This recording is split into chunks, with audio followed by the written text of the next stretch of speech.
there seems to be a millennial and Gen Z really revival or interest in the Amex card. Why is that the case?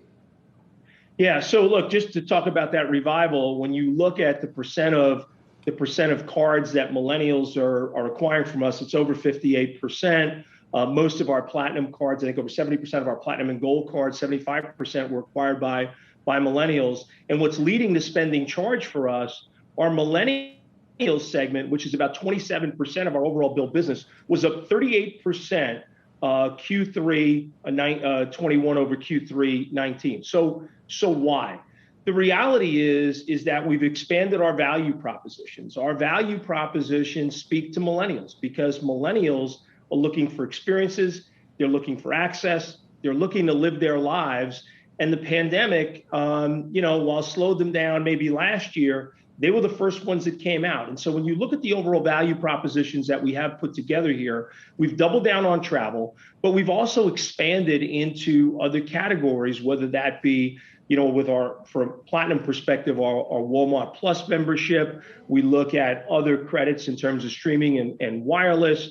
And I think that, millennials just want to be on the go. And when you look at our fine hotels and resorts benefits, those benefits allow millennials and anybody else that has the platinum card to check in early, check out late, get free breakfast, credits, and so forth. And so the platinum card is speaking to an active lifestyle.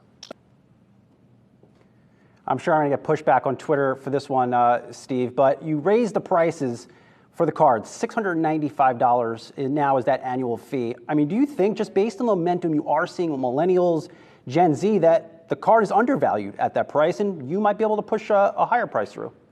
Yeah, well, look, we just announced that in July, so I don't think we'll be looking at any fee increases, anytime soon. But we price for value, and when we put more value into this product, and we price for it, we wanted to make sure we put more value in than we price for it, and we expanded the value. As I said, we doubled down on on our travel benefits. And, there's a bunch of soft benefits in there as well, which is hard to quantify. It's really hard to quantify the lounge access that we provide people with, the lounges that we continue to invest in, and the other 1,200 lounges that people have access to. It's hard to quantify, some of the other benefits that we have in terms of access to special dining offers through Resi, and also, again, that fine hotels and resorts benefit. So we feel it's fairly priced. We feel it's a very good value, and people are voting with their wallets here as we're seeing acquisition levels. Look, our acquisition levels pre-raising the fee and enhancing the value. We were up 20% over the prior 19 levels. We're now up over 60% on platinum acquisition with the new enhanced product. Do I have this number right, Steve, that you are going to spend $5 billion in marketing this year? That is correct. And the way we spend that money, that's a combination of not only some of the brand advertising that you'd see, which is not a large part of our budget, but we did value injection early on in terms of adding extra value into our products.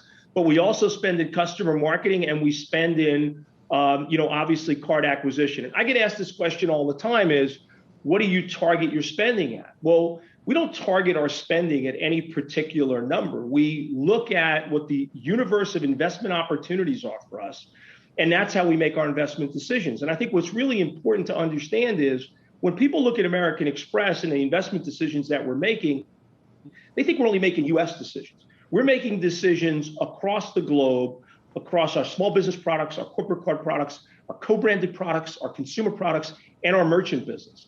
And so we have a load of investment opportunities that we think are quite attractive. And at the beginning of the year, we didn't think we were going to spend $5 billion, but it's not something that we look at as a regulator. What we look at is, are we going to drive growth, and are we going to drive future value for our shareholders?